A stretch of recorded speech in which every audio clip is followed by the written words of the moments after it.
Members of the Maine legislature are demanding accountability from federal immigration enforcement. This is after an ICE agent shot and killed a man in Biddeford this month.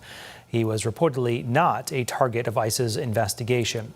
A letter to DHS Secretary Mark Wayne Mullen calls for the department to cooperate fully with a state investigation into that shooting.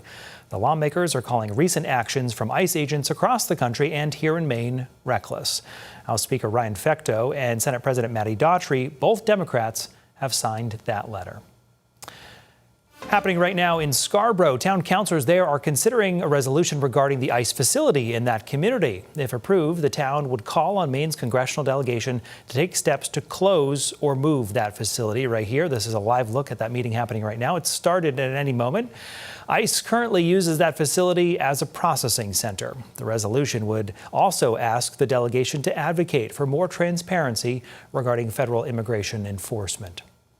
Congresswoman Shelley Pingree calling that facility a, quote, symbol of fear in a letter to the Scarborough Town Council. She's voicing support of the proposed proclamation and told leaders in town that she is exploring her options to address ICE activity in Scarborough. She says the town has every right to question if hosting that facility serves the community's best interests.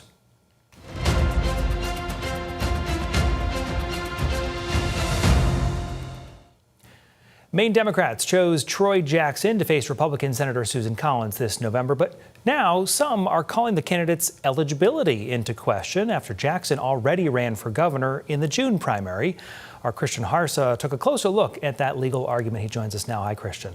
Hi, Brian. Representative James sent the letter to the Secretary of State, giving her a letter and asking her to investigate this question of eligibility. From what lawyers and legal scholars have told me, though, the representative's stance likely faces an uphill battle.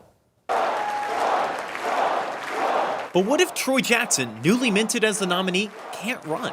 The law says that you can only run for one of these positions in a cycle. And he's already lost a race, just like some other folks that ran for governor. So he's not an eligible candidate. Maine law section 331 says someone cannot file for more than one federal, state, or county office at any election. It is what it is. He's running for another office after he's already lost an election. I think it's a creative argument, but I think probably a losing one. Maine law professor Dimitri Baum points towards the word file. And here Jackson only filed for one office. Instead, the Democratic Party chose Jackson for the U.S. Senate. Republican Representative James White sees it differently. So he threw his hat into the ring. He wasn't chosen. He was chosen after he threw his hat into the ring after he lost the governor's race. White says the problem isn't just how, he says it's also when. Law says that you can only run for one of these positions in a cycle. The question is the primary the same election as the general election for the Senate?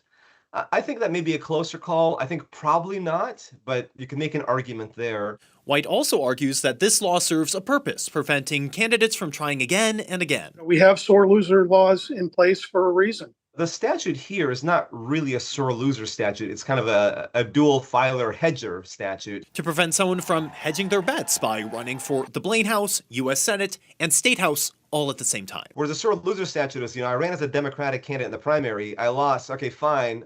I'll just drop out of the party and run as an independent. The Jackson campaign isn't giving the challenge much weight. Republicans are so worried that Susan Collins is about to lose, they're resorting to cheap tricks. Troy Jackson will harness the grassroots energy in Maine and defeat Susan Collins, wrote a campaign advisor. White's letter, sent on Friday to Secretary of State Shenna Bellows, has gone unanswered. So has New Center Maine's request for comment on Tuesday. On Monday, Bellows did release a list of candidates withdrawn or replaced. Jackson is at the top of the list. I think somebody could bring the challenge in court and say this person is not eligible. But like I said, I think it's unlikely that she would change her mind. And I think it's highly unlikely that the court would reverse the decision anyway. Jackson was just one of 27 names on that list of people withdrawn or replaced for this general election. So we asked the Secretary of State's office if this is abnormally high or low, and they responded that since 1989, when you first could withdraw without a reason, they couldn't tell us an average, but that the highest count in memory was 48 people dropping out. In the studio, Christian Harsa, News Center Maine. Christian, thank you. A federal appeals court is taking up arguments over a 2024 state ballot measure. 75% of voters agreed to place limits on contributions to super PACs, which use money to influence elections. A U.S. district court struck that down, saying it was already illegal for PACs to coordinate with candidates. Today, attorneys appealing the ruling argued the majority of super PACs today still are unfairly aligned with specific candidates, even if they're not communicating directly. Opponents argued corruption can only happen if the super PACs are breaking that law. There is disclosure of donations to super PAC expenditures, so that's out there. And there is no ability to coordinate whatsoever. The case has potential to go before the Supreme Court and could impact the 2028 election cycle.